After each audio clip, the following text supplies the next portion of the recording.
Baik, Bismillahirrahmanirrahim. Assalamualaikum warahmatullahi wabarakatuh. Selamat malam Bapak Ibu sekalian. Selamat bergabung kembali di webinar LKP Konsultan Indonesia periode 33. Pada malam hari ini kita memasuki materi ke-8 di periode kali ini, yaitu dengan topik pergeseran anggaran dalam APBD. Di sini nanti kita akan dengarkan pemaparan materi langsung dari Bapak pemateri kita, yaitu Bapak Kurniawan Ilyas, selaku Kabag Hukum Setda Kota Kendari.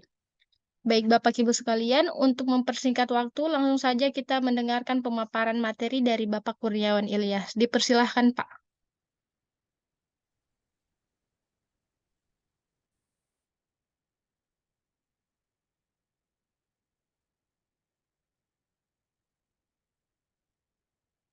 Baik, Assalamualaikum warahmatullahi wabarakatuh. Selamat malam. Materi ke-8 ini coba mendiskusikan tentang menyajikan topik pergeseran anggaran dalam APBD. Ini berkaitan dengan sebuah kasus sebenarnya, sebuah kasus saya sengaja mengantarkan dalam bentuk tema malam ini karena saya sekitar 2 minggu yang lalu saya jadi saksi ahli tentang apa sih itu pergeseran anggaran. Target sekali di Pengadilan Tipikor tentang pergeseran anggaran, sehingga menjadi satu pemahaman yang butuh apa saja yang bisa menjadi pergeseran anggaran yang menyebabkan perubahan APBD dan yang tidak menyebabkan perubahan APBD. Jadi ada pergeseran anggaran yang tidak menyebabkan perubahan APBD. Baik, kalau bicara APBD, tentu regulasi yang berkait adalah peraturan pemerintah nomor 12 tahun 2019 tentang keuangan daerah, ya. Permendagri 77 tahun 2020 tentang pedoman teknis pengelolaan keuangan daerah. Jadi ada dua regulasi yang berdekatan, bahkan menjadi turunan untuk pelaksanaan keuangan daerah. Jadi ini regulasi ini yang menjadi ukuran atau parameter untuk menguji bisa tidak bagaimana pergeseran anggaran dalam APBD. Termasuk juga dalam APBN, ya. Kalau dalam APBN kita lihat di peraturan pemerintah yang terkait tentang APBN. Kurang lebih sama sebenarnya dengan APBN, ya, pergeseran anggarannya. Hanya mekanisme APBN jauh lebih fleksibel ketimbang di APBD. Ya, kalau pergeseran anggaran di level APBN itu sendiri, ya tentu ujungnya di menteri, ya, sebagai apa namanya, pengguna anggaran, dan yang dilaporkan dan ditampung di RRA dan disampaikan melalui APBN perubahan juga sama sebenarnya, tapi lebih fleksibel, lebih apa namanya, tidak merepotkan, ya, tidak merepotkan sebuah pergeseran anggaran ketimbang APBD. Nah, klasifikasi belanja, ya. Jadi belanja ini ada 4 kelompok, ya. Ada 4 klasifikasi untuk belanja daerah. Pertama, belanja operasi. Belanja operasi kita ketahui, ya, belanja pegawai, ya, gaji pegawai, belanja barang dan jasa, belanja bunga, belanja subsidi, hibah, dan belanja sosial. Nah, belanja operasi ini, ya, yang paling mendasar yang membedakan dengan belanja modal adalah nilai pemanfaatannya. Nilai pemanfaatannya di bawah dari 12 bulan untuk kebutuhan, ya, rutin perkantoran atau pelaksanaan tugas. Maka dia masuk belanja operasi. Beda halnya belanja modal. Ya, belanja modal juga belanja tanah, peralatan mesin, gedung, jalan irigasi, jaringan, dan aset tetap lainnya. Nah, belanja modal ini yang nilai pemanfaatannya di atas 12 bulan dan dapat dinilai sebagai kapitasi aset itu sendiri. Selanjutnya ada belanja transfer. Belanja bagi transfer ini, ya, belanja bagi hasil, ya, dan belanja bantuan keuangan. Belanja bagi hasil ini, ya, belanja perolehan atas hasil yang dibagi dengan provinsi. Ya. Termasuk juga belanja tidak terduga. Belanja tidak terduga ini adalah belanja untuk keperluan darurat atau keperluan mendesak yang tidak diprediksi sebelumnya. Jadi ada 4 klasifikasi belanja daerah itu sendiri. Ya. Itu kategori untuk belanja. Nah, jadi pergeseran anggaran ini ada menyebabkan ya perubahan perda ya. Jadi ada pergeseran anggaran yang melalui perubahan perda tentang APBD apa saja antar organisasi. Jadi apa sih antar organisasi? Ya berarti antar SKPD misalnya. Antar unit. Apa saja antar unit? Antar bagian atau bidang. Antar program, ya misalnya program penunjang pemerintah daerah menjadi program kesejahteraan daerah. Itu antar program. Antar kegiatan, ya kegiatannya juga kegiatan tadi misalnya kegiatan belanja modal. Nah, kegiatannya berkaitan dengan belanja modal apa? Misalnya pengadaan gedung misalnya. Dia bergeser menjadi pengadaan mobil, ya mobil dinas. Yang antar jenis belanja, ya. Itu jenis belanja yang saya sebutkan tadi ya, belanja modal dan belanja operasi misalnya. Ada pergeseran. Yang tadinya belanja operasi menjadi belanja modal menjadi belanja operasi, atau belanja tidak terduga ataupun belanja yang belanja transfer misalnya gitu. Kita belanja pegawai, belanja barang dan jasa, itu jenis-jenis belanja. Nah, ada juga pergeseran, jadi pergeseran anggaran ini diformulasi dalam perubahan DPA ya, atau DIPA, kementerian atau lembaga. Jadi kalau ada pergeseran anggaran melalui perubahan kepala daerah apa saja, ya, melalui perubahan perkada ya, peraturan kepala daerah tentang penjabaran APBD. Jadi yang membedakan adalah satu perubahan perda, satu perubahan peraturan kepala daerah tentang penjabaran APBD. Apa saja? Antar rincian objek belanja. Ya, nanti kita contohkan ya. Yang kedua antar objek belanja. Dituangkan ya kalau untuk pergeseran anggaran yang tidak melalui perubahan APBD tapi perubahan kepala daerah yang tadinya melalui kepala daerah tentang penjabaran dituangkan dalam rancangan perda perubahan APBD ya, tetap juga ada rancangan atau ditampung dalam bentuk LRA, laporan realisasi anggaran. Ya, jadi ini formulasinya. Nah, pergeseran anggaran ini ya ada juga pergeseran anggaran di antar objek belanja dalam jenis belanja,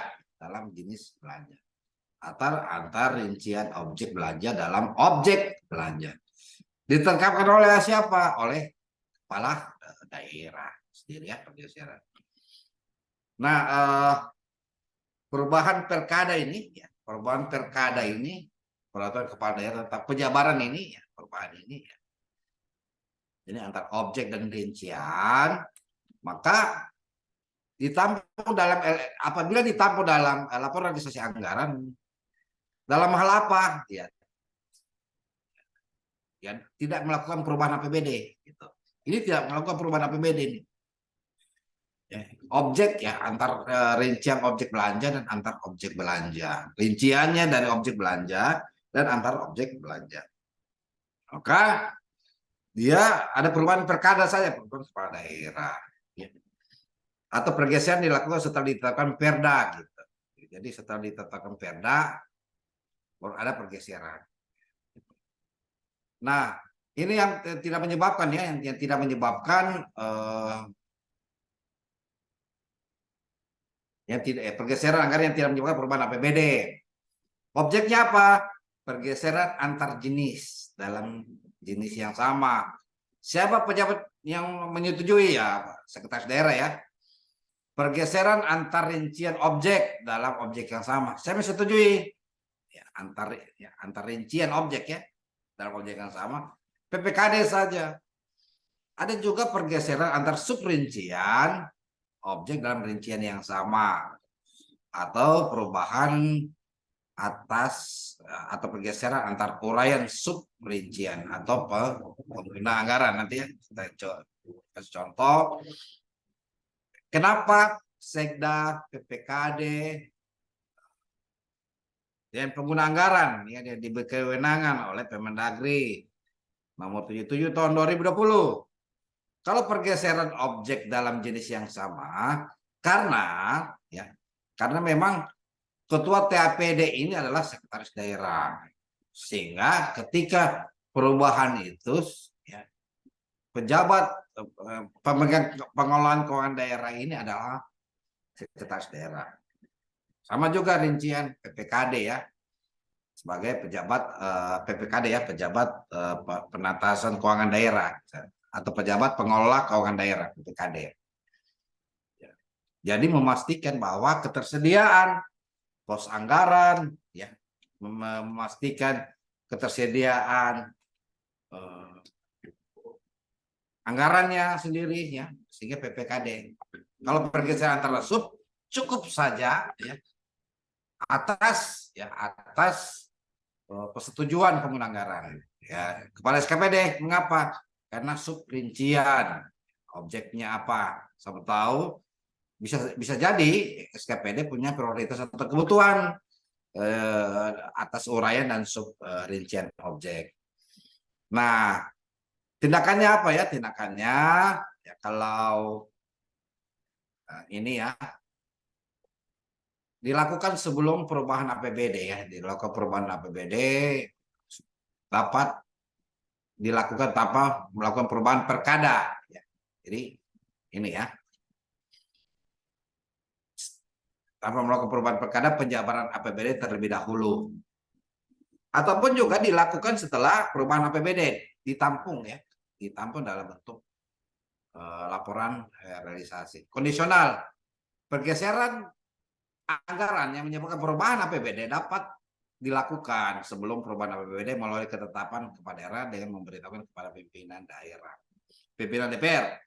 Artinya apa? Ketika ada pergeseran anggaran yang menyebabkan perubahan APBD, dapat dilakukan sebelum perubahan APBD dengan ketetapan kepala daerah yang bisa keputusan, tapi disampaikan oleh pimpinan kepala daerah, pimpinan DPR. Nah, apa dasarnya pergeseran anggaran yang menyebabkan apa parameternya dasarnya menyebabkan perubahan APBD sebelum perubahan APBD ya? Ya kondisinya mendesak, perubahan prioritas ya, mau nasional atau daerah. Nah, dokumen anggarannya adalah perubahan atau pergeseran anggaran ditampung dalam Perda APBD. Nah, kalau kondisinya ini ya dilaporkan dalam laporan LRA-nya. Sumber pergeseran. Nah, kalau pergeseran anggaran dengan mensunsut pasti mensunsut perubahan DPA. Ya, pergeseran anggaran pasti diikuti dengan pergeseran anggaran kas. Ya, anggaran kas. Nah, kalau untuk pergeseran antar objek dan rincian ini pergeseran menyebabkan ya ini APBD mengikuti mekanisme perubahan APBD ya. Jadi pergeseran yang menyebabkan perubahan APBD harus mengikuti mekanisme APBD. Apa mekanisme APBD? Pasti pembahasan dalam bentuk kebijakan umum anggaran dan plafon anggaran sementara.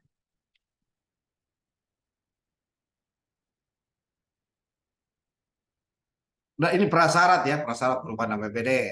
Nah, harus jadi perubahan APBD ini prasyaratnya itu ya harus sudah ada laporan realisasi semester pertama ya, triwulan pertama lah. Jadi triwulan pertama harus kelihatan gitu. Yang kelihatan. Jadi dasar perubahan APBD. Jadi komponennya adalah silpa ya, anggaran jalan, perkembangan tidak sesuai kebijakan asumsi KUA ya, kebijakan umum anggaran seperti kondisi makro ya, daftar pendapatan, belanja ya, pembiayaan, ada keadaan darurat atau luar biasa ataupun pergeseran yang saya sebutkan tadi, organisasi, program dan jenis belanja. Itu prasyaratnya. Prasyarat yang paling pertama harus terpenuhi ini. Ini bisa dipetik salah satunya. Tapi ini harus mutlak. Ini harus laporan realisasi semester pertama APBD. Jadi dasar perubahan APBD. Jika tidak ada laporan realisasi semester pertama APBD menjadi dasar perubahan, maka syarat-syarat yang dipetik salah satunya tidak sesuai dengan ketentuan Permendagri 77/2020. Ya.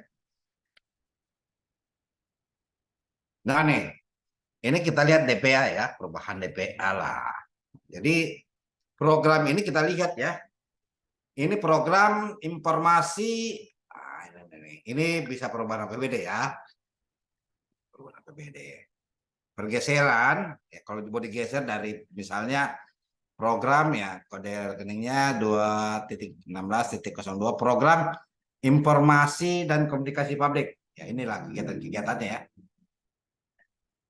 Menjadi digeser sehingga menyebabkan perubahan APBD gitu. Digeser menjadi program penunjang urusan pemerintah ataupun kegiatannya. Ya, kegiatannya pengelola informasi komunikasi publik, ini pemeliharaan barang milik. Ya, ini kan beda ya. Organisasi sama ya. Kalau pergeseran, berarti itu tadi yang menyebabkan perubahan APBD itu, ya perubahan APBD melalui Perda, gitu ya, melalui Perda. Itu perubahan Perda yaitu ya tadi program. Kalau unit organisasi saya kira sama ya, sama. Unitnya sama ya, unit organisasi sama. Ya, jadi kode kegiatan. Ya, ini ada perubahan kegiatan pengelolaan informasi dengan pemilihan balai milik daerah. Jelas gitu. Selanjutnya ya tadi ya sub kegiatan ya. Jadi ini juga berbeda ya. Sub kegiatan. Kalau sub kegiatan ini, ya, kalau sub kegiatan ini cukup persetujuan apa? Cukup persetujuan PPKD ya, ataupun persetujuan dari sekretaris daerah. Ya. Jadi hasilnya sub kegiatan ya itu yang menjadi perubahan. Jadi kita bisa lihat ya gambarannya program unit, kita bisa lihat capaian kegiatan, sub kegiatan ya. Ada pemeliharaan peralatan mesin, ada juga pengolahan konten. Ini saya kasih contoh ya, yang konten. Oke. Nah ini sama ya, pergeseran belanja ya, dari belanja modal ke belanja operasi gitu. Ya, belanja modal apa? Ya, mesin tadi ya, rumah tangga dan lain-lain. Operasi apa? Ya barang dan jasa, barang ya. Ini kode rekeningnya berdasarkan habis pakai, peralatan dan sebagainya. Jadi ini yang menyebabkan perubahan APBD ya, karena dia belanja. Beda halnya kalau dia subrincian yang sama, ini ya, ini belanja barang jasa atau belanja operasi misalnya. Jenis yang sama, ya cukup PPKD ataupun sekretaris daerah. Ini kan jenis belanja ya, kalau kita ketahui kelihatan ya kalau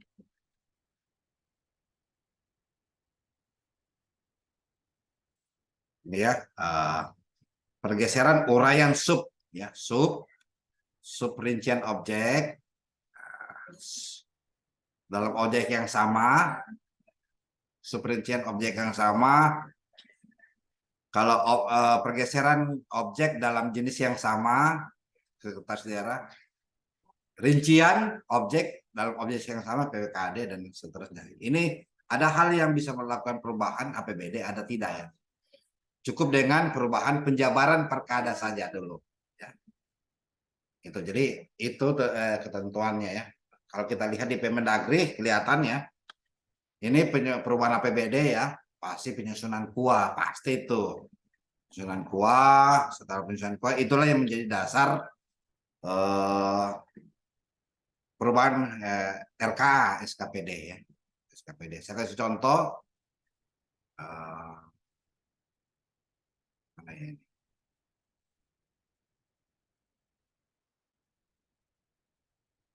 Oh, mana ya tadi?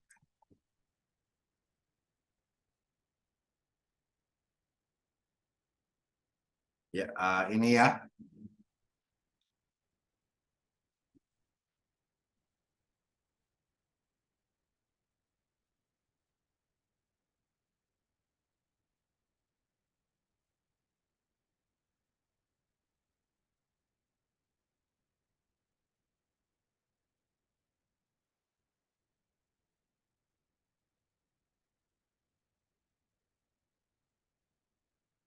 Ini ya.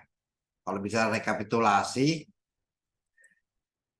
ini indikator tadi ya penjelasannya, masukan keluaran, ini pembagian ya, pembagian kegiatan.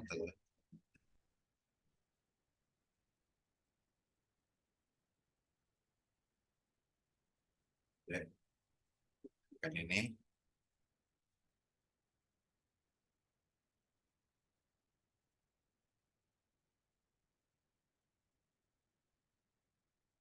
Ini ya, ini rekapitulasi RKA belanja SKPD ya.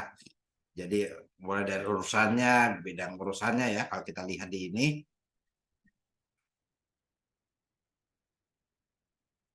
urusan ya, bidang urusan ya, ini ya kelihatan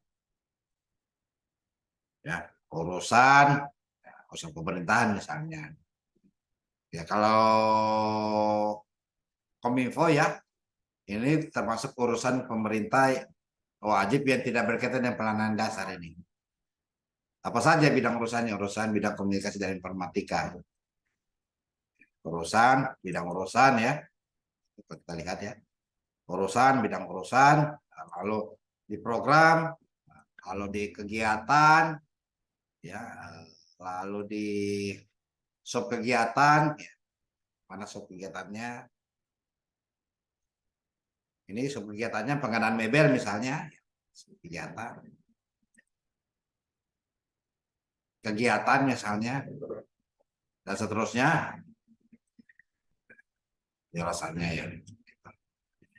Jadi kelihatan kalau kita lakukan pergeseran anggaran ya. Ini tadi belanja misalnya belanja modal nih, belanja modal menurut ketentuan yang kita jelaskan tadi. Ya.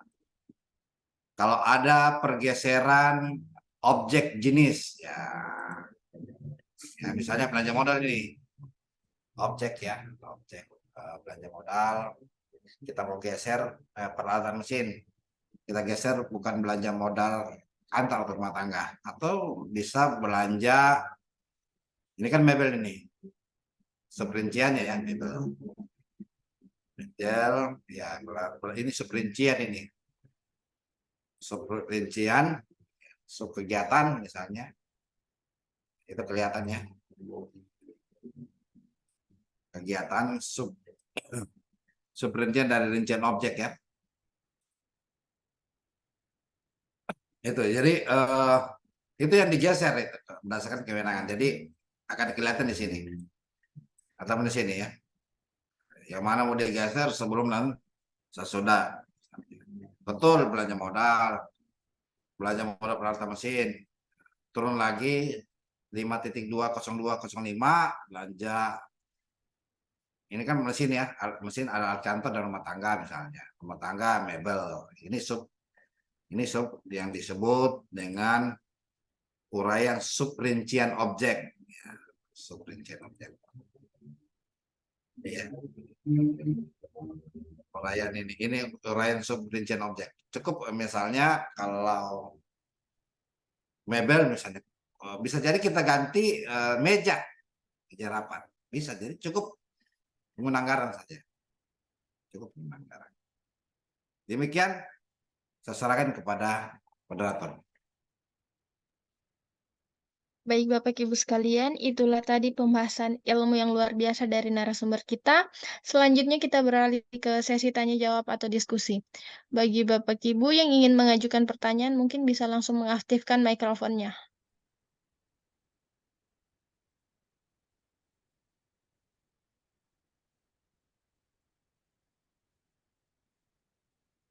Ini Pak, ada pertanyaan dari kolom chat dari Bapak Remi Riverino.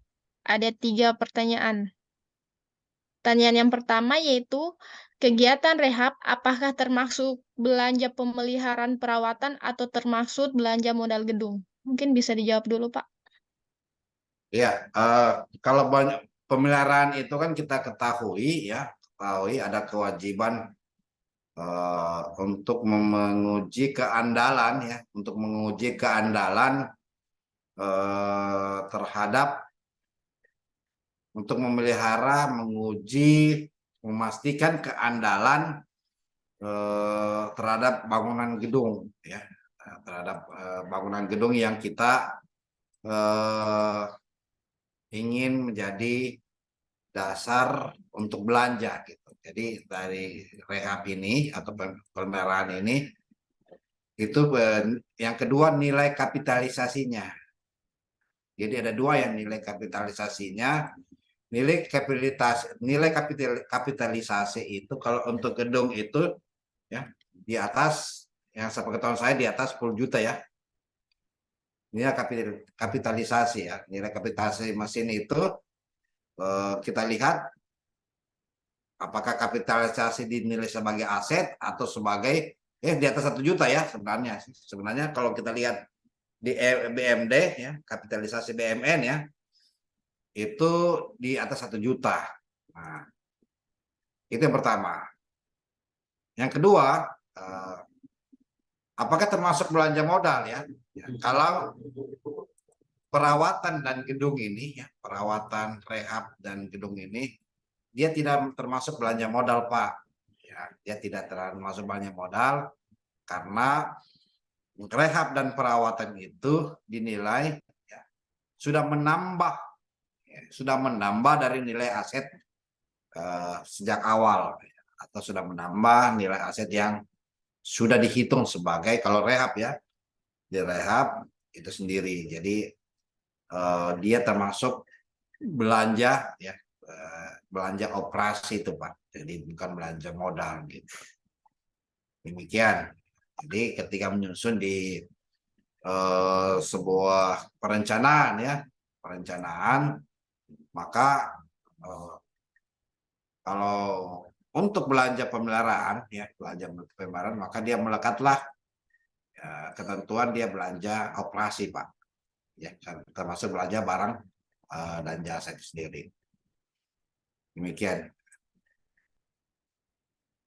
Kemudian pertanyaan nomor 2, apakah nomenklatur pergeseran anggaran dengan perubahan anggaran? Apakah ada perbedaan pengertian? Mungkin bisa jawab, Pak. Ya, kalau bicara nomenklatur pergeseran anggaran dan perubahan anggaran, menurut ketentuan ini, ada pergeseran anggaran yang tidak menyebabkan perubahan anggaran, namun ditampung di LRA. Seperti apa? Yang saya jelaskan tadi, yang hanya persetujuan sekretaris daerah. Pergeseran objek dalam jenis yang sama, pergeseran rincian objek dalam objek yang sama, pergeseran subrincian dalam subrincian yang sama, pergeseran uraian dari sub uraian dalam objek yang sama. Artinya apa? Ya, satu ada perubahan perda, satu ada perubahan perkada. Nah, perubahan perkada inilah yang tidak menyebabkan perubahan APBD. Tidak menyebabkan perubahan APBD. Dia cuma digeser, uangnya tetap. Beda halnya kalau yang berkaitan dengan program antar unit, antar organisasi, antar kegiatan, ya, antar objek, ya, dia perlu ada persetujuan, ya, perlu ada perubahan perdanya, ya, perdanya, yaitu perubahan perda nanti APBD. Kalau di yang saya sebutkan tadi persetujuan sekretaris daerah, PPKD dengan pengguna anggaran, cukup perubahan penjabaran kepala daerah. Jadi ada untuk itu nanti akan ditampung dalam laporan realisasi anggaran. Ada pergeseran kalau belanja operasi, belanja modal, belanja transfer, belanja tidak terduga sebagai klasifikasi belanja daerah itu kalau program pasti perubahan berbeda. Jadi nomenklaturnya pasti berbeda Pak, karena satu misalnya ya perubahan program pasti nomenklaturnya kode rekeningnya itu yang seperti yang saya sajikan tadi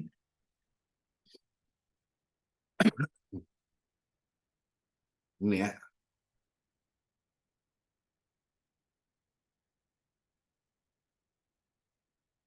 Beda ya.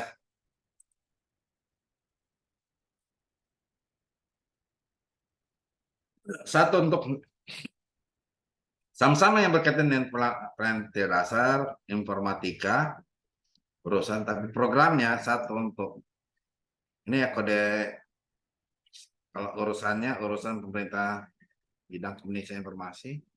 Ini juga ya urusan bidang komunikasi informasi.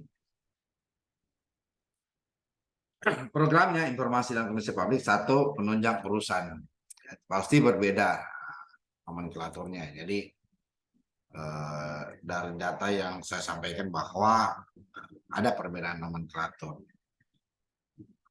tentang belanja, satu belanja tentang informasi, satu belanja tentang penunjang ya, penunjang urusan pemerintahan pasti berbeda. Gitu.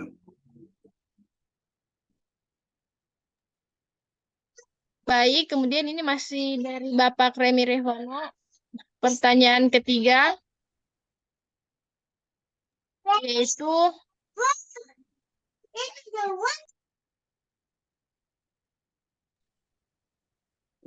dalam analisa kebutuhan biaya belanja modal bangun gedung, di mana dalam tahap sudah kontrak pelaksanaan ternyata pagunya saat menganggarkan terlalu besar estimasinya. Apakah ada sanksi atau bagaimana tindakan SKPD yang bersangkutan? Kemudian biaya kontrak bangun gedung, biayanya sesuai kebutuhan lebih kecil dari pagu dalam kurun selisih besar. Silakan dijawab, Pak. Jadi kalau dalam analisa kebutuhan biaya itu di perencanaan dan penganggaran itu di mana dalam tahapan sudah kontrak pagunya yang dianggarkan terlalu besar. Untuk itu ya pentingnya itu HPS ya, harga perkiraan sendiri gitu. Karena harga perkiraan sendiri itu ya adalah parameter untuk mengukur atau menguji kewajaran harga. Baik itu penawaran termasuk juga kewajaran harga penetapan kegiatan ataupun belanja itu sendiri. Jadi pagu anggaran, ya, pagu anggaran itu kan kalau dari definisinya, ya, yang dari definisi yang ada ya, definisi bahwa adalah penyediaan atas anggaran untuk platform yang tertinggi berdasarkan prioritas dan kebutuhan. Artinya pagu itu ya sebesar apapun pagu pasti itu platform anggaran tertinggi. Dasar menyusun pagu dari mana? Ya bisa peraturan kepala daerah tentang standar satuan harga ataupun standar biaya umum. Tentu di HPS nantinya ya, tentu pihak PPK, KPA atau PA itu sendiri melakukan review atas pelaksanaan ya, atas pelaksanaan bangunan apa kebutuhan biaya. Ya. Bisa jadi sama, bisa jadi di bawah dari itu. Tapi tidak mungkin ya dan tidak boleh lebih dari pagu karena pagu sudah menyediakan batas tertinggi gitu. Nah, apa sanksinya? Tidak ada sanksi sih, hanya kewajiban bagi pengguna anggaran, kuasa pengguna anggaran, pejabat membuat komitmen menyusun biaya perkiraan atau perkiraan sendiri berdasarkan survei harga, ya, berdasarkan kontrak yang sedang berjalan, ya, atau kontrak sebelumnya, ya, survei, informasi yang dapat dipertanggungjawabkan melalui informasi pemerintah, asosiasi, misalnya. Itu jadi tindakan SKPD yang tadi kembali kalau dia besar, kalau sudah jadi kontrak ya, ini masalahnya sudah jadi kontrak. Kalau sebelum jadi kontrak maka disusunlah HPS sebagai kewajaran harian. Kalau dia tidak sesuai dengan kontrak maka itu namanya pemborosan, ya, pemborosan atau kelebihan anggaran. Nah, kelebihan anggaran itu sendiri pasti akan dinilai oleh pemeriksa apakah terjadi pemborosan, kelebihan perhitungan harga satuan. Untuk itu, harga satuan biaya atau standar satuan harga pemerintah atau SBU itu sendiri itu berdasarkan usulan instansi teknis terkait. Saya di bagian hukum ya meneliti, termasuk meneliti, bukan meneliti, memastikan bahwa apa yang disajikan oleh SKPD atau PD harus sesuai dengan perhitungan, ya, perhitungan menyusun perencanaan penganggaran. Perhitungan perencanaan penganggaran pasti harus mempelajari substansi rantai pasok. Jadi rantai pasok supply chain management ini dasar sebenarnya untuk menyusun sebuah perencanaan penganggaran. Jadi jika tidak memahami supply chain management, pasti penyusunan anggaran atau pagu anggaran termasuk perencanaan penganggaran terjadi pemborosan dan hampir terjadi semua SKPD untuk semua BKAD Bapeda menyusun tidak berdasarkan supply chain. Itu pertama. Yang kedua, indeks kemahalan harga. Yang ketiga, indeks harga konsumen. Bisa Pak Revi lihat kalau Pak Revi background dari pemeriksa, mana hitungan indeks harga konsumen, mana hitungan indeks kemahalan harga, termasuk juga hitungan harga berdasarkan rantai pasok. Hampir semua di SKPD karena juga SKPD yang mengusul ya filterisasinya itu ada dua, di TAPD atau BKAD termasuk di bagian hukum. Ya, kami di bagian hukum ini sangat ketat. Tidak semua usulan SKPD itu tentang harga sepanjang bisa dijelaskan berdasarkan hitungan matematis atau kuantitatif bisa diterima. Kalau tidak itu harus ditolak. Apalagi tidak menggunakan instrumen rantai pasok, Pak. Ya, kalau rantai pasok kan kalau kita bicara hulunya itu pasti di raw material.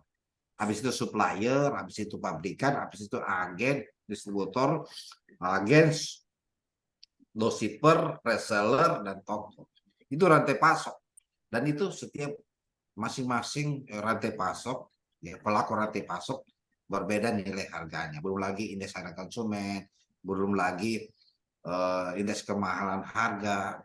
Itu yang banyak terjadi di SKPD. Hampir semua SKPD di Indonesia Raya ini di pemerintah daerah tidak memakai ukuran itu. Ya, jadi kewajiban dari TPD memang termasuk juga bagian hukum untuk memastikan semua berjalan dengan ketentuan yang berlaku. Gitu. Nah, kalau untuk biaya bangunan biaya lebih kecil dari kebutuhan lebih kecil dari nilai pagu, ada caranya, Pak. Ada dua caranya. Menurunkan spek. Ya, spek itu misalnya spek mutu misalnya. Kalau spek mutunya yang kita rencanakan di perencanaan penganggaran beton misalnya K300, kita bisa turunkan beton K225, K200 ya. Berdasarkan juga existing lapangan. Apalagi kalau dia pekerjaan sederhana ya, bangunan sederhana atau bangunan kantor tidak berlantai, itu udah kita turunkan spesifikasi atau juga kita turunkan kuantitas yang dimana dimensinya atau ukuran kantornya misalnya atau ukuran gedung atau panjang jalan ya, panjang jalan yang tadinya direncanakan 10 kilo ya, tentu kita kurangi kuantitasnya dengan justifikasi, Pak, bahwa anggaran yang ada dalam pagu kurang. Jangan memaksakan, jangan memaksakan apa namanya anggaran itu terrealisasi seperti jumlah dalam DPA. DPA itu bukan kitab suci yang tidak bisa diubah. DPA itu bisa diubah kapan saja setelah nanti masuk di tahapan perubahan anggaran ataupun pergeseran anggaran. Itu bisa dirubah DPA-nya. Yang penting prasyarat perubahan anggaran harus ada laporan realisasi semester pertama. Gitu. Jadi kalau dia lebih kecil, kurangi spek mutunya, kurangi spek kuantitasnya, yang artinya jumlahnya, termasuk luasan ataupun dimensi itu sendiri. Itu kalau terjadi kondisi demikian, Pak. Jadi untuk itu di pekerjaan misalnya pekerjaan konstruksi kan jauh lebih fleksibel daripada pekerjaan barang. Nah, hampir semua juga perencana yang ada di Indonesia Raya ini terlalu kaku menyebut merek, sehingga ketika ada perubahan antara SIPD dengan RUP, ya tentu ya, parameternya harus mengikuti RUP. SIPD bisa diubah setelah masuk tahapan di pergeseran anggaran sendiri. Jadi apa yang di SIPD bisa diubah dengan justifikasi. Jadi dari beberapa pengalaman saya dulu jadi pemeriksa, saya sudah rekomendasi kepada perencana SKPD, ya sudah ubah saja kalau memang barang itu sudah tidak ada atau jauh lebih mahal. Nanti buat justifikasi didukung dengan bukti atau dokumen yang ada yang cukup dan relevan. Ya, nanti di perubahan anggaran diubahlah gitu. Tadinya misalnya merek, gantilah merek atau spesifikasi teknis lainnya atau spesifikasi kinerja lainnya. Jadi jangan sebut merek ya, terlalu mengunci. Itu terlalu mengunci. Itu salah dalam perencanaan dan penganggaran. Menyebut spesifikasi merek itu terlalu mengunci dalam sebuah rencana kegiatan. Itu Pak penjelasannya. Ya, makasih Pak. Izin Pak. Iya. Kan kalau di sini kita Cipta Karya, saya di Cipta Karya ya Pak. Ya. Dinas-dinas kan konsultasi untuk menganggarkan misalnya bangun baru atau rehab. Ya. Kita perhitungannya menggunakan standar harga satuan tertinggi yang per meter persegi Pak. Ya. Nah, ketemulah kan misalnya dia 100 meter persegi, ketemulah kan nilai konstruksinya. Nah, kemudian ada persentase untuk pengawas dan perencana. Ya. Nah, itu kan sama juga harga apa pagu tertinggi ya Pak untuk perencana dan pengawas. Nah, itu kan itu pagu ya Pak, kita nggak bisa selalu tepat berapa sih yang pas untuk biasanya dinilai nilai konsultannya sih Pak, kadang kebesaran kadang ya Pak untuk perencana atau pengawas. Nah, itu Pak kita sebagai Pak lembaga atau SKB tenis apakah salah gitu atau gimana Pak? Atau SKBD yang bersangkutan tinggal nanti kalau lebih pada saat silpa pergeserannya di ini aja dikembaliin gitu. Apa begitu ya Pak? Mohon arahannya Pak. Makasih. Iya, iya yang menyusahkan itu kalau kurang ya, kalau lebih itu bisa digeser dalam bentuk kegiatan lain. Kalau digeser dalam bentuk kegiatan lain, kalau perubahan program ya tentu APBD perubahan, kecuali dalam hal yang saya sebutkan tadi, nih, kecuali pergeseran atau perubahan anggaran ditampung dalam perda apa, kecuali apa ya, pergeseran anggaran yang menyebabkan perubahan dapat ya, perubahan APBD dapat sebelum sebenarnya. Jadi ada pergeseran anggaran yang menyebabkan perubahan itu diubah saja perkadanya. Kalau ada juga perubahan yang diubah perdanya, tapi bisa juga ya, perubahan APBD, tapi kepala daerah tetapkan dan memberitahukan ke DPR. Gitu. Nah, kondisi tersebut sebenarnya kalau yang tidak sulit ditemukan adalah ya, yang tidak sulit ditemukan adalah kalau kelebihan anggaran. Nah, itu bisa kita geser dengan jenis kegiatan lain. Ya, bisa kita geser. Jenis kegiatan, program, objek, ya, termasuk juga subrincian dalam objek yang sama bisa. Nah, yang kesulitan adalah kalau Kurang ya Pak. ya, Kesulitan biasanya kalau kurang tambah anggaran kadang kan susah ya. Kalau ya, lebih dikembalian ya apa agak mudah lah. ya, sebenarnya kalau kelebihan itu bisa kita buat lagi kegiatan baru ya, kegiatan baru. Nah, kalau terlalu kecil, maka saran saya ya ketika tahun berjalan itu di tahun berkenaan misalnya, tahun berkenaan itu atau tahun berjalan itu kita sudah dapat pagu yang terlalu kecil, maka PPK sudah atau PA atau KPA melakukan justifikasi dengan review dokumen perencanaan dan penganggaran. Reviewnya apa? Mengurangi kuantitasnya. Misalnya nih Baik. dimensinya untuk ukuran bangunan gedung 10 kali 10. Kita bisa kurangi menjadi 7 kali 10. Ataupun mutu bangunannya yang tadinya betonnya menggunakan beton K225, bisa kita kurangi beton K200. Ataupun juga kita bisa kurangi dimensi dari tulangannya. Dimensi tulangannya yang tadinya tulangan kita pakai speknya 12, kita menjadi 10. Sepanjang secara teknis tidak melanggar ketentuan perundangan. Masalah misalnya contoh pembebanan, gaya tarik kita. Kalau tulangan kan itu gaya tarik ya. Kalau beton ini masalah pembebanan. Iya Pak. Jadi, Beban. jadi itu saja, kalau tidak melanggar itu tidak menyebabkan itu ya bisa dikurangi spek kuantitas dan spek kualitasnya itu sendiri bisa ubah itu. Izin Pak, jadi yang rekomendasi kami itu betul aja kali ya Pak, yang Ya, berdasarkan setengah satuan tertinggi. Jadi kita ya, mengambil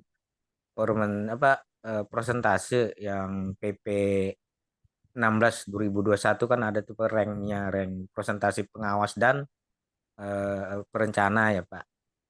ya.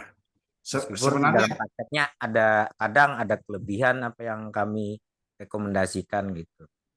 ya.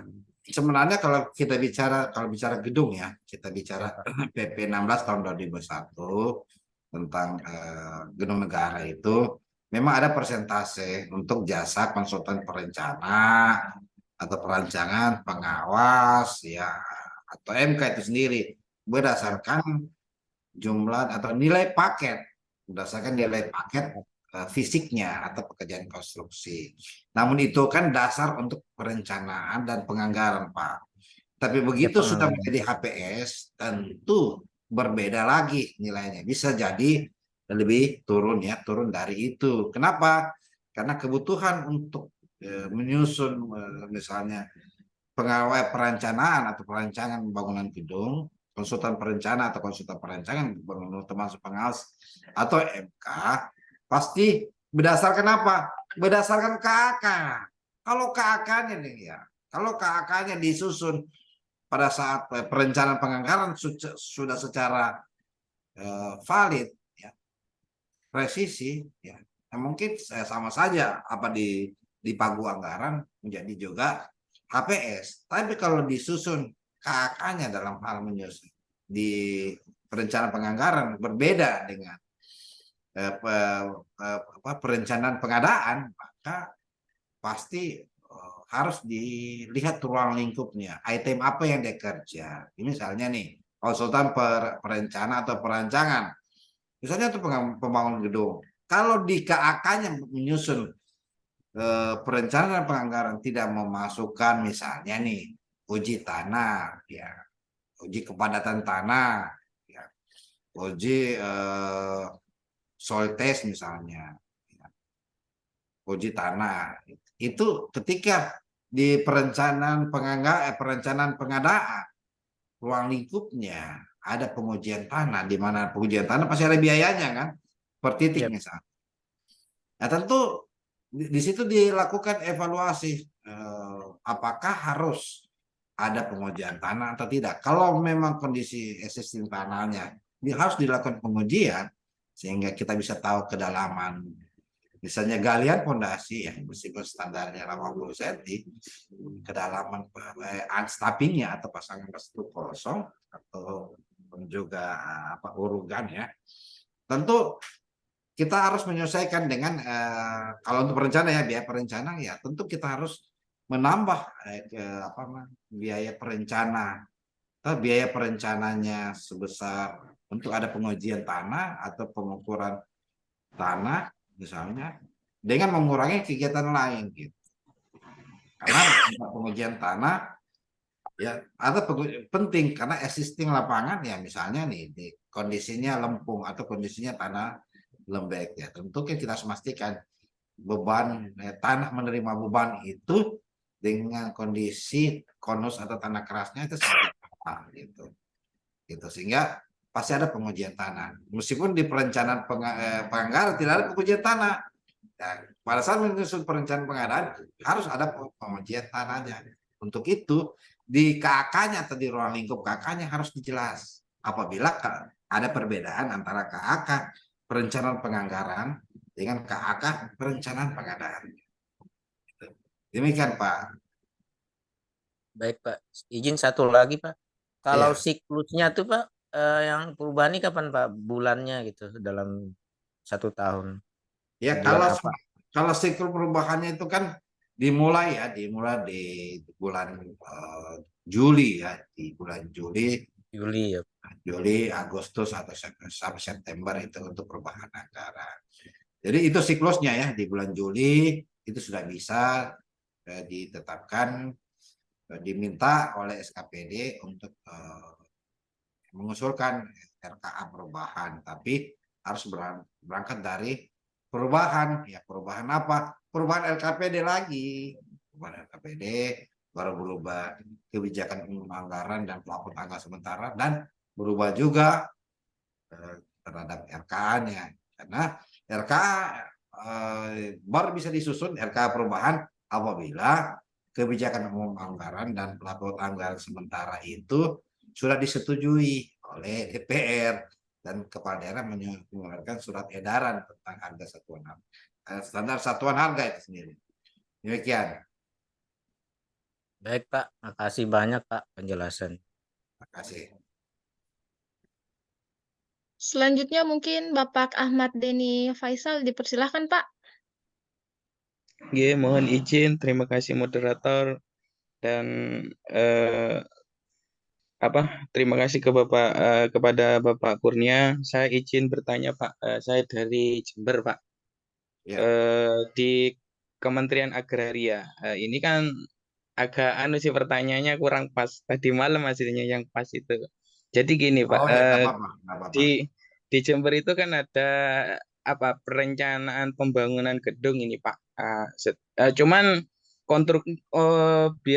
kayak konstruksinya kayak pengadaan konstruksinya masih belum ada, cuman perencanaan gedungnya aja. Lah sedangkan saya kemarin baca-baca kalau gak salah ya Pak ibaratnya itu perencanaan itu bisa dibayarkan ketika outputnya sampai RAB itu 80%. Ya, Terus ketika ditenderkan itu 5%, setelah ya, itu ya itu Pak dan selanjutnya. Lah ya. sedangkan kayaknya pada tahun ini cuman bisa dilakukan sampai penyelesaian RAB. Sedangkan untuk tender dan lain-lainnya kemungkinan tahun depan Pak. Itu sisanya itu apa dioptimalisasi atau dianggarkan pada tahun selanjutnya lagi Pak. Mohon arahannya Pak. Ya, terima kasih ya karena kan anggarannya berbeda ya, anggarannya berbeda, apalagi item pekerjaannya pun berbeda ya tentu ya cara pemilihannya juga penyediaannya berbeda ya. Kalau umpamanya nilai pekerjaan perencanaannya atau perancangannya konstruksi itu taruhlah 300 juta gitu. Ya banyak lah kalau untuk pekerjaan gedung itu 300-400 habis itu sampai DED-nya, RK3-nya, termasuk juga EE-nya ya, engineer estimate-nya, ya di pembayarannya kan dia berdasarkan output bobot yang sudah ditetapkan untuk gedung ya. Yang saya ketahui gedung ya di Permen PUPR 28 apa ya 2018 ya 2018 termasuk juga PP 16 tahun 2021. Nah, itu ada per outputnya, dibayarkan per output. Misalnya nih outputnya terakhir ya sebelum tender itu 55% atau 60% ya berdasarkan output di peraturan di PP tersebut. Maka dibayar tersebut ya. Nah, bagaimana dengan di tahun berikutnya mau tender nih? Karena itu kan dipakai DED itu ataupun EE itu engineer estimate itu kan dipakai oleh PPK ya di PPK untuk menjadi dasar menyusun HPS ya. Jadi EE itu engineer estimate itu untuk pekerjaan konstruksi itu jadi dasar untuk menyusun HPS. EE-nya dari konsultan perencanaan. Nah, jadi kalau kita dampingi lagi dia di tender itu kan batasannya kalau konsultan perencana itu kan sampai PHO ya, mendampingi penyedia itu sampai di PHO serah terima pertama Pak. Nah, serah terima pertama. Jadi ada presentasi di gedung untuk mendampingi di tender. Nah, bagaimana kalau selanjutnya? Kalau dia pekerjaannya masih satu kesatuan, bisa kita lakukan repeat order ataupun juga repeat order Pak, ataupun juga menunjuk saja mengadakan langsung dengan penyedia yang sama. Pasti nilainya kecil Pak, pasti nilainya kecil. Misalnya nih 300, pasti nilainya pasti di bawah 100. Kalau toh juga nilainya di atas 100, maka kita bisa lakukan repeat order karena ruang lingkupnya sama. Dia merencanakan dengan pekerjaan yang sama. Bisa dilihat di peraturan LKPP nomor 12 tahun 2021. Kita bisa repeat order. Ini yang pertama. Yang kedua adalah kalau kondisinya harus diingat juga ketika menjadi HPS ini kan disusun 2023 nih. Mau jadi HPS 2024. PPK harus review kembali untuk itu kan jangan sampai bisa jadi perencanaan penganggaran apa menyusun apa namanya engineer estimate-nya itu termasuk juga gambar kerja atau DED-nya itu tidak sesuai existing di lapangan. Apa artinya tidak sesuai? Biayanya sudah mahal, harga semen sudah naik. Itu dia. Harga paku sudah naik, harga tukang sudah naik. PPK harus review kembali. Jadi tidak mengcopy paste apa yang dibuat oleh konsultan perencanaan dan masa ini bicara masa untuk atau masa berlakunya produk konsultan perencanaan atau perancangan itu 1 tahun saja, tidak bisa lebih dari 2 tahun ya, 1 tahun saja dipakai untuk produk konsultan perencanaan dipakai. Untuk itu tetap wajib bagi PPK tidak mengcopy paste dari dari engineer estimate-nya dari konsultan perencana atau perancangan, termasuk juga soft drawing atau gambar kerjanya. Bisa jadi ada pergeseran, tiba-tiba yang tadinya ada pohon, yang tadinya ada rumah, ada rumah ini di sekelilingnya kan, harus diubah lagi gambar kerjanya. Ya. Itu jadi tidak hanya copy paste dokumen tersebut. Demikian Pak Ahmad. Izin Pak, berarti saya nangkapnya ketika pada tahun 2023 ini berarti sudah sampai terbit apa kayak outputnya apa ya Pak? Kayak dokumen perencanaannya berarti Ya. penyedia itu bisa dibayarkan 80% ya Pak. Betul. Nah, setelah itu sisanya semisal anggarannya itu pagunya 100 juta, berarti 80 juta dibayarkan ke penyedia. Setelah Ya. itu 20%-nya tidak bisa dibayarkan apa istilahnya dianggarkan di repeat order 2024 itu ya Pak. Bisa di repeat order 2024, diadakan langsung di 2024. Kan sisa penyedia yang sama kita undang. Oh, berarti penyedia yang sama nanti dianggarkan sesuai dengan sisanya itu ya Bapak. Iya karena masih satu kesatuan ruang lingkup. Bisa dilihat Oh. di lampiran 2 peraturan LKPP. Ya. Oh, iya, siap Bapak. Nggih, terima kasih Bapak Oke, pencerahannya. ya. Assalamualaikum. Waalaikumsalam. Waalaikumsalam. Mungkin Bapak Ibu yang lain masih ada yang ingin mengajukan pertanyaan, dipersilahkan.